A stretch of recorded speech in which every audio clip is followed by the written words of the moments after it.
Dakula naan kalayo kan makaabot ang personalis kang Iriga City Fire Station sa nasusulong harong na ini sa Barangay San Roque, Iriga City, Camarines Sur. Alas 11:09 nimbanggi ka na kaaging Biyernes. Doble kayo ng mga bombero sa pagpalsok kang kalayo. Hulitan na trap sa laog ka nasusulong harong ang tagharong na sarong 67 anyos na lola. Pasado alas 12 nin maagahon kan may deklara ining fire out. Alaga day na naisalbar pa ang lola na nako ang nakadapa sa hagdan kang nasulong residensya. Sigun kay Fire Officer 3 Peter J. Bante, ang Public Information Spokesperson kang BFP Iriga, buminalik ang biktima sa laog kan harong na nauli sa kagadanan. Ginising sila nung mother-in-law and then lumabas na para apulahin and then nung malaki na, akala niya doon na sa labas yung mother-in-law niya, tapos pumunta siya na dito sa istasyon para humingi ng tulong and then pagbalik niya, akala niya nasa labas.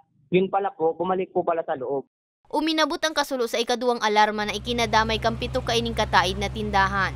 Lahat po namin pinapaalalahanan na sana po mag-ingat po tayo ngayon.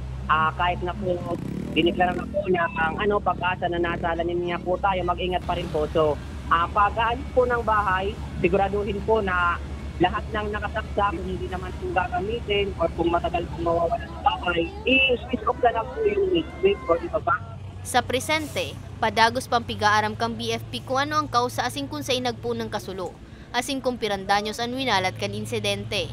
Para sa mga baretang tatak Bicol, May Arango.